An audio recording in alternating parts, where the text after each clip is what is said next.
اللہ تبارک و تعالیٰ کے شان میں جس نے بھی ذرہ برابر گستاخی کی ہے، ان کے خلاف بغاوت کی ہے، ان کی تخلیق میں، ان کے کلام میں عیب اور نقص نکالنے کی کوشش کی ہے یا ان سے برابری کا دعویٰ کیا ہے، اس کا انجام اسی دنیا میں بھیانک اور عبرتناک ہوا ہے اور پوری دنیا کے لیے ہمیشہ عبرت کا سبب رہا ہے۔ اور اس کی تازہ مثال یہ مردود، یہ ملعون وسیم رضوی ہے۔ اس نے اللہ تبارک و تعالیٰ کے کلام میں، قرآن کریم میں نقص نکالنے کی کوشش کی تو آج اسی دنیا میں اور ابھی اس کو سزا ملنی شروع ہو گئی ہے۔ اس کی بیوی نے اس سے اپنا رشتہ ختم کر لیا ہے، اس کے بھائیوں نے اس سے رشتہ ختم کر لیا ہے، اس کی ماں نے اسے تیاگ دیا ہے۔ وہ تمام دوست احباب جو اس کے دوسرے جرائم میں شریک تھے، اس معاملے میں وہ بھی اس سے الگ ہو گئے ہیں، اور یہ شخص اب آنسو بہا کر کہہ رہا ہے کہ میں مر جاؤں گا تو کوئی نہ کوئی ہوگا جو مجھے قبر تک پہنچا دے گا، قبر میں ڈال دے گا۔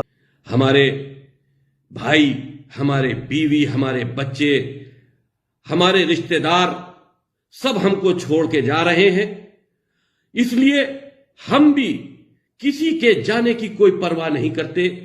سید وسیم رضوی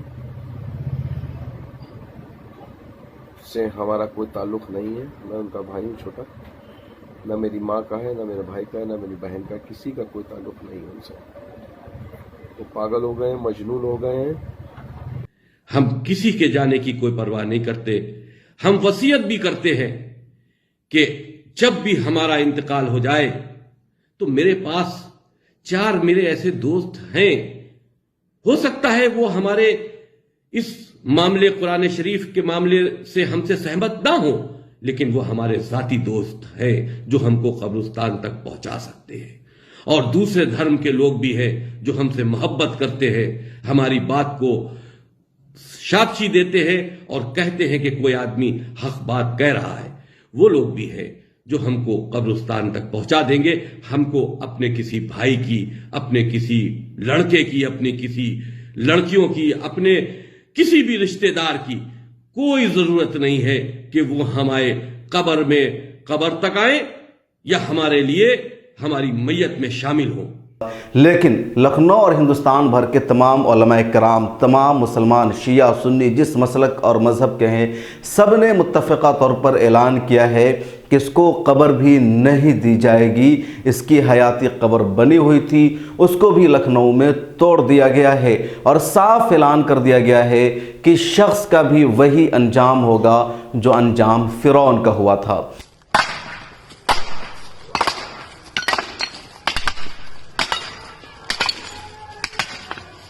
جان بھائی ایک منٹ تھوڑا ہم بھی مسلمان نہیں رہا تو اب وسیم رضوی کسی بھی مسلم ادارے کا ممبر نہیں بن سکتا۔ وسیم رضوی مرتد ہو چکا ہے، لہذا وہ کسی مسلم قبرستان میں دفن نہیں ہو سکتا۔ وہ کسی مسلم قبرستان میں دفن نہیں ہو سکتا۔ نہ کوئی مسلمان اس کی نماز جنازہ پڑھا سکتا ہے،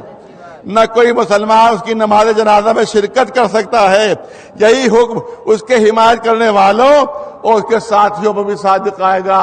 فرعون نے اللہ تعالیٰ کی شان میں گستاخی کی تھی، خود خدائی کا دعویٰ کیا، تو اس کا انجام اتنا بھیانک ہوا کہ نہ اسے زمین ملی، نہ آسمان ملی، اور کسی نے بھی اسے قبول نہیں کیا۔ آج تک اس کی لاش لوگوں کے لیے عبرت بنی ہوئی ہے۔ ایسا ہی بھیانک انجام نمرود کا ہوا تھا، شداد کا ہوا تھا، حامان کا ہوا تھا، اور کئی ساروں کا ہوا تھا جس نے اللہ تبارک و تعالیٰ کی تخلیق میں نقص نکالنے کی کوشش کی، ان سے برابری کا دعویٰ کیا۔ اور تازہ مثال وسیم رضوی کے ہے، اور زندگی کے اس ماحول کو دیکھ کر، دنیا بھر میں ہونے والے اختلاف کو دیکھ کر، اپنوں سے تعلق چھوٹ جانے کے بعد اب کہہ رہا ہے کہ ہم سوسائڈ کر لیں گے۔ اس کا یہ جملہ بتا رہا ہے کہ اس کے لیے دردناک عذاب ہے،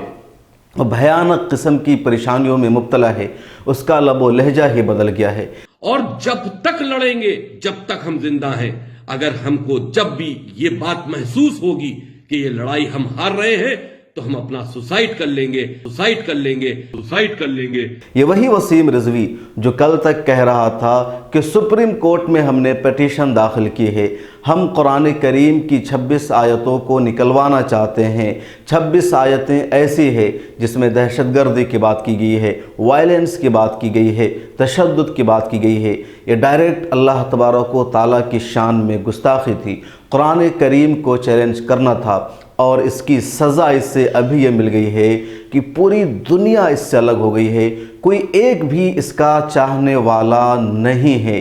گھر کے عزیزی اور قریبی رشتہ داروں نے بھی اس سے اپنا تعلق ختم کر لیا ہے، اور فیس بک پر اس نے اپنی ایک ویڈیو ڈال کر کہا ہے کہ اب ہم سوسائڈ کر سکتے ہیں کیونکہ تنہا رہ گئے ہیں۔ بات محسوس ہوگی کہ یہ لڑائی ہم ہار رہے ہیں تو ہم اپنا سوسائڈ کر لیں گے، لیکن ہم پیچھے ہٹنے والوں میں سے نہیں ہیں۔ اس سے لگ رہا ہے کہ جب ہم مر جائیں گے تو شاید میری لاش کو چیل اور کوے کھائیں گے، تو یہ فریاد کر رہا ہے، پکار رہا ہے کہ کچھ دوست میرے ایسے ضرور ہوں گے جو شاید مجھے قبر تک پہنچا دیں گے۔ یہ بھی کہہ رہا ہے کہ وہ دوست جو میرے کئی تھے وہ قرآن مجید کے معاملے میں میری رائے سے الگ ہے، لیکن ہو سکتا ہے کہ انہیں اتنا ترس آ جائے کہ وہ قبر تک پہنچا دے، قبرستان میں لے جائے، لیکن قبرستان میں بھی اس کی قبر توڑ دی گئی ہے۔ شیعوں کے یہاں ایک رواج ہے کہ ان کی قبر زندگی میں ہی تیار کر لی جاتی ہے، اور اس کی بھی ایک قبر تیار کی گئی تھی۔ پچھلے دنوں فیس بک پر اس نے خود پوسٹ کیا تھا کہ میرے چاہنے والوں نے میری زندگی میں ہی میری ایک قبر تیار کر دی ہے، حیاتی قبر اسے کہتے ہیں۔ تصویر اس نے فیس بک پر شیئر کی تھی، لیکن اس کی وہ قبر بھی لکھنؤ کے لوگوں نے توڑ دی ہے، یعنی اب اس کے لیے کوئی جگہ نہیں ہے۔ حکومت ہند کی خوشنودی کے لیے، اس سے آگے کہیے کہ بی جے پی اور RSS کی خوشنودی کے لیے اس نے قرآن کریم کے خلاف یہ بغاوت کی تھی، لیکن وہاں سے بھی اسے کوئی سپورٹ نہیں مل رہا ہے۔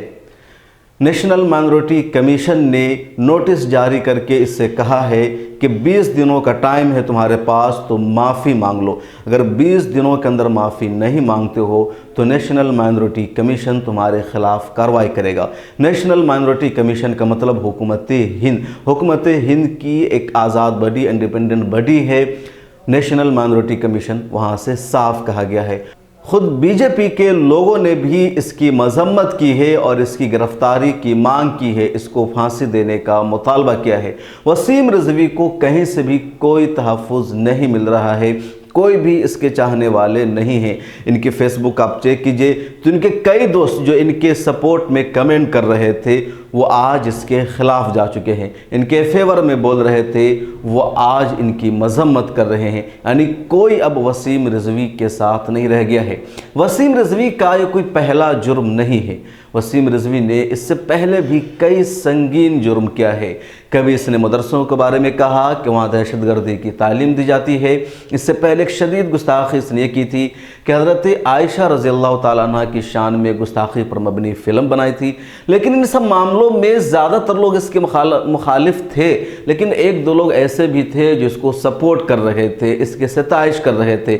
یا کم از کم سنگ اور بی جے پی کے لوگ اس کے ساتھ تھے۔ لیکن جب قرآن کریم پر اس نے سوالیہ نشان قائم کر دیا تو کوئی اس کے ساتھ نہیں ہے، نہ کوئی ہندو نہ کوئی مسلمان۔ ٹویٹر پر ایک ٹرینڈ ضرور چلا پچھلے دنوں کہ میں وسیم رضوی کے ساتھ ہوں، لیکن وہ ٹرینڈ چلانے والے زیادہ تر B J P IT cell کے لوگ تھے، اور اس میں کوئی بھی ایک ایسا چہرہ نہیں ہے جس کو سامنے لایا جا سکے، یعنی کسی بھی اچھے آدمی نے اس کو سپورٹ نہیں کیا ہے۔ یہ پہلا موقع ہے جب وسیم رضوی کے معاملے میں ہندوستان کے جتنے علماء، دانشور اور انٹلیکچول طبقہ سے تعلق رکھنے والے ہیں سب نے کھل کر کے مخالفت کی ہے۔ سپریم کورٹ سے اس کی اپلیکیشن پہلے ہی فرصت میں خارج کر دی جائے گی، کیونکہ سپریم کورٹ ایسی چیزوں کو کبھی بھی ایڈمٹ نہیں کر سکتی ہے، اور بات یہی ہے، سچائی بھی یہی ہے۔ سب سے اہم یہی کہ اب یہ مردود اسی دنیا میں اپنا عذاب دیکھ رہا ہے، اس کو نظر آ رہا ہے کہ ہم نے اللہ تعالیٰ کی شان میں گستاخی کی، ان سے بغاوت کی، اور اب ہمارا انجام عبرتناک ہوگا، اس لیے اب سوسائڈ کرنے کی بات کہہ رہا ہے۔ یہ ایک مثال ہے کہ اللہ تبارک و تعالیٰ کی شان میں گستاخی کرنے والوں کی سزا بدترین ہوتی ہے، عبرتناک ہوتی ہے، اور اسی دنیا میں اسے اس کا انجام بھگتنا پڑتا ہے، اور یہی کچھ اس ملعون اور مردود کے ساتھ ہو رہا ہے۔ اگر آپ ہمیں فیس بک پر دیکھ رہے ہیں تو پیج کو لائک کریں،